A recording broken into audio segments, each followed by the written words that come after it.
Podcast número 4. Nossa aula de hoje é sobre Apocalipse 17 e a falácia dos 7 papas.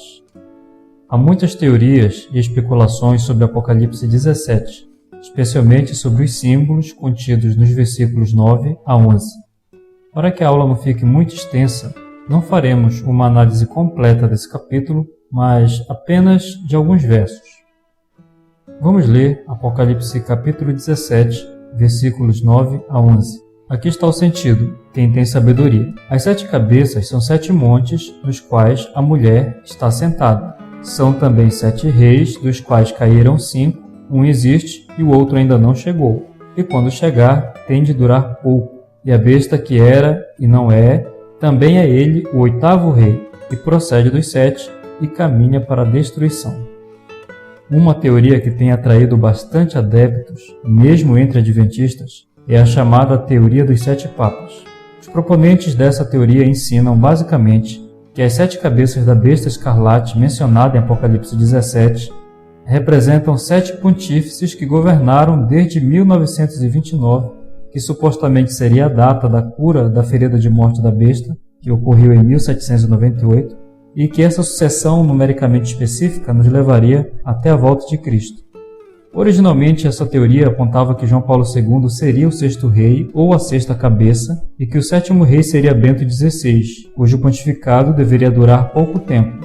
E alguns ainda enfatizavam que esse tempo seria de 3 anos e meio literais, no qual sairia a lei dominical, teríamos as perseguições, etc. E que o 8º rei seria a aparição do próprio Satanás personificando Jesus. Olhando apenas superficialmente, já é possível identificar a tamanha estupidez interpretativa dessa teoria. Há muitos erros aqui. Todos nós sabemos que o pontificado de Bento XVI foi de 19 de abril de 2005 a 28 de fevereiro de 2013. Portanto, não foi de 3 anos e meio, como ensinavam os falsos profetas. E nem tampouco aconteceu a lei dominical, não se desencadeou a perseguição e muito menos Satanás apareceu como o tal 8º rei, como eles ensinavam. Já que eles falharam na predição, o que eles fizeram? Ao invés de admitirem que estavam em erro, eles fizeram alguns ajustes na teoria para fazerem novas predições. Basicamente, os argumentos atuais são que o Papa Francisco não é o 8º rei, mas sim uma extensão do anterior, ou seja, Bento XVI e Francisco seriam, na verdade, a 7ª cabeça. Bom, não vou me alongar muito nos meandros dessa infantil teoria. O direito canônico católico ensina claramente que quando Bento XVI renunciou, ele deixou de ser Papa. Ele não é mais Papa. E isso é o que diz o direito canônico. Alguém dirá, mas ele não é o Papa emérito? Esse título de Papa emérito é apenas um título de cunho jornalístico. Não tem valor algum para a alegação de que Bento XVI ainda seja Papa. Mas aqui você percebe a manipulação da informação para tentar justificar as heresias. Se amanhã Bento XVI falecer, quero saber qual será a próxima manobra que esses falsos profetas farão para enganar os irmãos. Como eu disse, há vários erros nesses ensinos propagados por aí. Vamos analisar alguns. Vamos começar pela questão da data, de 1929, porque essa data é crucial nessa teoria pueril. O Dr. Demóstenes Neves publicou um artigo em maio de 2005 sobre essa questão da data. Eu vou destacar aqui alguns parágrafos. A declaração de que a cura da chaga mortal, Apocalipse 13:3, feita na besta, ocorreu em 1929, com a devolução das propriedades papais por Mussolini, é equivocada por várias razões, como seguem. Então aqui o Dr. Demóstenes começa a enumerar alguns pontos que devemos considerar. A chaga ocorreu em 1798, com o exílio do Papa. Logo em seguida houve o retorno da administração papal em 1801, bem antes de 1929, o que significa que se o início da cura deve ser contado após o primeiro retorno aos seus territórios, essa cura deveria ser contada a partir de 1801, o que joga por terra toda a matemática profética enganosa. Se a chaga somente foi curada por causa da devolução dos territórios, então a feitura da chaga somente houve quando os territórios foram efetivamente tomados, em 1870. Nesse caso, não houve chaga em 1798, porque não se tomou definitivamente os territórios nessa ocasião. uma vez que o Papa pôde retornar a eles em 1801. Isso implica dizer que a data de 1798 para a chaga também estaria errada, o que contraria o livro O Grande Conflito. Onde estariam os 1260 anos cujo término é estabelecido em 1798? Fixar 1929 como a data da cura da chaga é arbitrário e desprovido de base histórica e profética. Apesar de ser um acontecimento importante, a chamada devolução de territórios papais em 1929, não significa que a cura ocorreu definitivamente nessa data. Lá em Apocalipse 13, no versículo 3, fala que quando a cura acontece, toda a terra se maravilhou seguindo a besta. Isso ainda não aconteceu, a gente não vê a terra toda se maravilhando seguindo a besta. Então não houve cura em 1929, isso é uma falácia. O Dr. Demóstenes continua dizendo: lamentavelmente, por desconhecimento ou má fé, e para favorecer o alarmismo que alimenta interpretações fantasiosas e conflitam com a Bíblia e o espírito de profecia, muitos desconsideram que Pio VI foi ao exílio em 1798 e lá morreu em 29 de agosto de 1799. O poder central da Igreja ficou destruído por apenas 7 meses. Os cardeais, no entanto, em Vênice e sob a proteção da Áustria, elegeram outro Papa, Pio VII, em 14 de março de 1800. Portanto, a Igreja Católica ficou sem Papa por menos de um ano. Pio VII voltou ao poder e a Roma em 1801. O tempo total do exílio papal foi de quase 2 anos. Honestamente, se a restauração do Papa a Roma e o retorno do papado do exílio e as suas propriedades devem ser consideradas, então que seja a data imediata de restauração papal após a chaga, ou seja, 1801. As propriedades papais foram tomadas e devolvidas várias vezes. Por exemplo, as propriedades papais foram tomadas em 1798, mas foram devolvidas em 1801. Foram tomadas outra vez em 1809 por Napoleão mesmo, sob Pio VII, e devolvidas em 1815. Tomadas outra vez em 1849, na Revolução Italiana, no tempo de Pio VIII, e devolvidas em 1850 a Pio IX.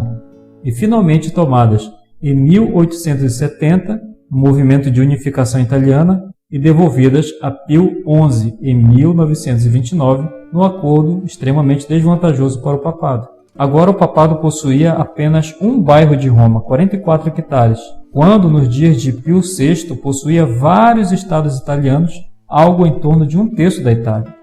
Na própria Itália, na década de 80, o papado perdeu por cassação do governo o direito à pensão que o Estado pagava aos seus religiosos e, apesar da insatisfação, o seu poder não foi suficiente nem mesmo para assegurar esse benefício. A data de 1929 é meramente um referencial, não de aceitação mundial do papado, mas de parte de um processo de restauração da influência papal. A história demonstra que foi apenas uma estratégia de Benito Mussolini para atrair a boa vontade dos católicos e da opinião pública para sua causa, uma vez que o papado até então jamais havia oficialmente reconhecido o acordo de 1870.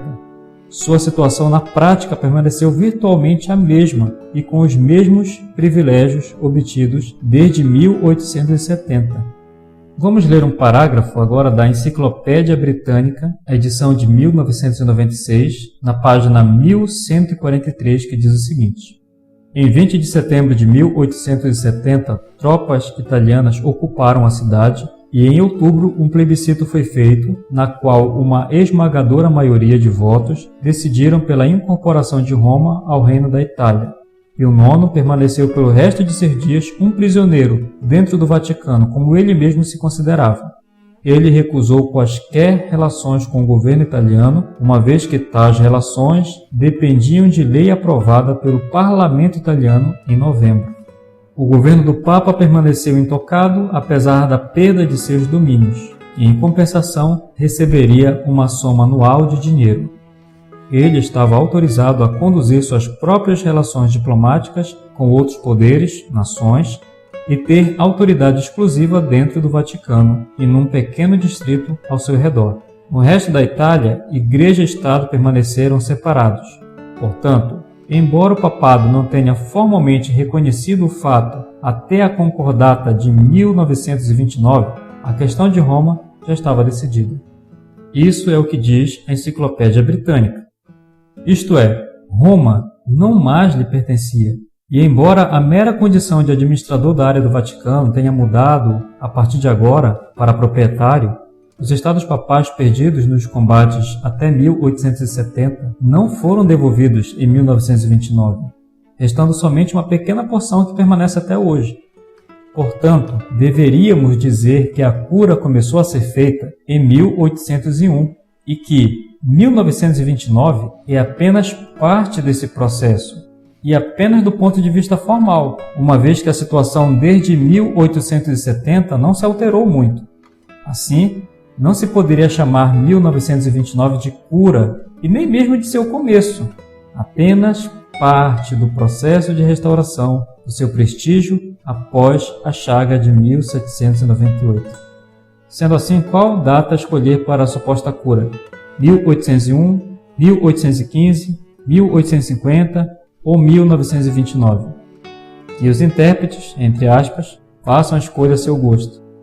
Se houvesse que se escolher alguma data, que fosse então a que se seguiu a chaga, 1801, e não 1929, que foi mais um ato benevolente de Mussolini, e no qual o papado amargou a perda irreparável dos estados italianos perdidos juntamente com a posse de Roma ao fim do movimento de unificação da Itália em 1870.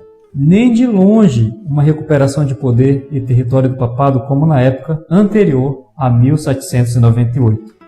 O Apocalipse é claro ao dizer que a besta, papado, não tem poder algum até que a segunda besta, Estados Unidos, lhe conceda, ordenando que adorem a primeira besta. Leia-se Apocalipse 13. Buscar poder na primeira besta, papado, é ir na contramão da Escritura. A cura da chaga não depende de uma data, certo? Mas de uma recuperação lenta e progressiva, como mostra a história e afirma o espírito de profecia. Ellen White declara, se referindo ao papado, que o seu crescimento em poder e aumento de sua força já estavam ocorrendo na época em que o livro Grande Conflito foi escrito, em 1888, e faltava-lhe apenas a oportunidade para reiniciar a perseguição. Você pode ver essa referência no Grande Conflito, na página 586, no último parágrafo. Isto é, a restauração já estava ocorrendo antes de 1929. O Comentário Bíblico Adventista do Sétimo Dia diz assim: houve um gradual ressurgimento na vida do papado nos anos seguintes à Revolução Francesa. Comentário Bíblico Adventista, volume 7, página 817. Veja, não foi necessário esperar até 1929. E mais um detalhe: mesmo depois da devolução das terras ao papado, este permaneceu sem força por décadas. A cura começou bem antes, com o retorno do exílio e a recuperação gradual do prestígio papal. Ainda hoje, essa recuperação plena depende de inúmeros fatores e somente se tornará realidade quando seu poder for como antes de 1798. E isso se dará por concessão da segunda besta. E finalizando esse tópico, podemos afirmar que a data de 1929 como sendo o início da contagem dos 7 papas simplesmente está errada, está equivocada. Somente uma pessoa desonesta não vai aceitar os fatos. Agora vamos fazer a análise sobre a questão dos símbolos. Lá no texto bíblico são mencionados 7 montes ou montanhas. Na Bíblia, irmãos, montes ou montanhas significam impérios e não reis individuais. Vamos ver um exemplo.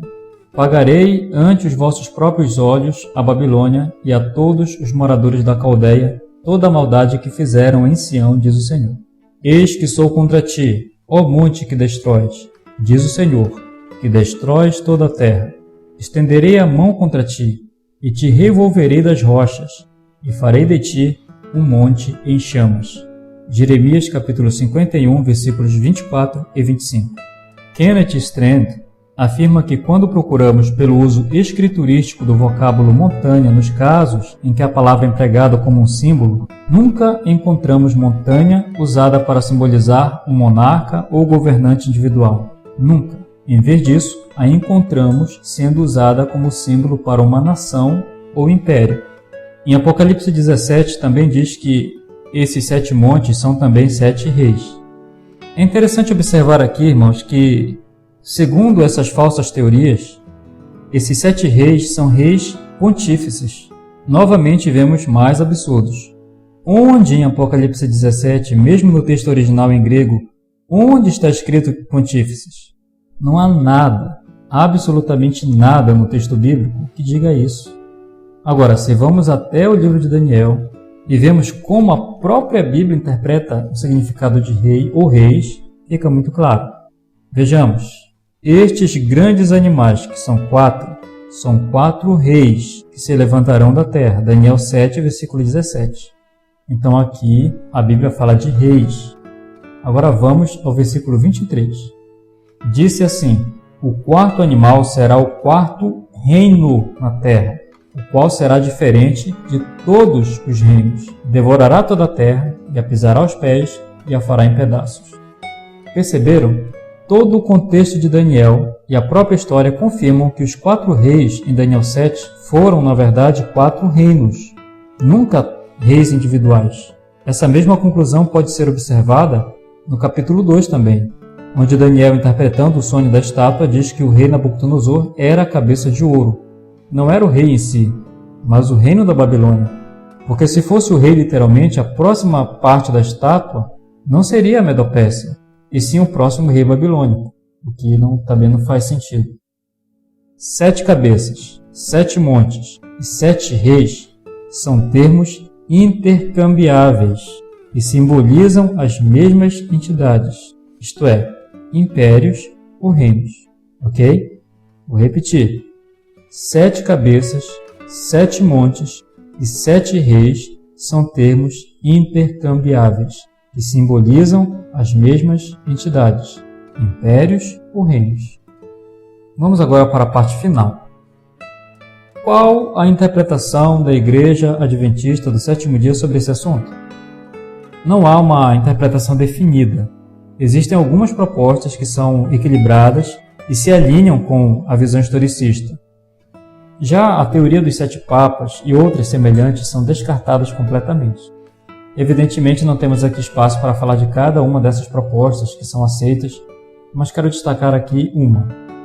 Se usarmos como pano de fundo o livro de Daniel, o que parece ser lógico, porque o livro do Apocalipse utiliza o simbolismo do livro de Daniel, nós colocamos como ponto de partida a Babilônia. E então contamos do tempo dos eventos representados em Apocalipse 17. Mervyn Maxwell, Hans LaRondelle e Jacques Lucan são favoráveis a essa abordagem que tem como ponto de partida o Império Babilônico para a identificação das cabeças, montes, reis, que, repito, são termos intercambiáveis. Sendo assim, os 5 que já caíram seriam Babilônia, Medopécia, Grécia, Roma e Papado. E lembrando, é um poder político religioso. Aí a Bíblia fala, um existe, e este seria o papado ferido. Um ainda não chegou. Esta seria uma referência à imagem da besta quando esta realmente se formar. Uma confederação político-religiosa que até então era comandada pela besta que parecia cordeiro. E o 8º, que procede dos 7, seria a confederação final mundial sob as ordens do papado. E os 10 chifres? 10 pode representar um número completo, ou seja, todos os reinos do mundo dando seu poder à besta. Por exemplo, naquele mesmo dia fez o Senhor aliança com Abraão, dizendo, a tua descendência dei esta terra, desde o rio do Egito até o grande rio Eufrates, o Queneu, o Quenezeu, o Cadmoeu, o Eteu, o Ferezeu, os Refaíns, o Amorreu, o Cananeu, o Girgazeu e o Jebuseu. Gênesis 15, 18 a 21. Nessa descrição, outros povos não foram mencionados, dando a ideia de que a menção de apenas 10 seria uma representação de totalidade, a representação de todos os reinos do mundo.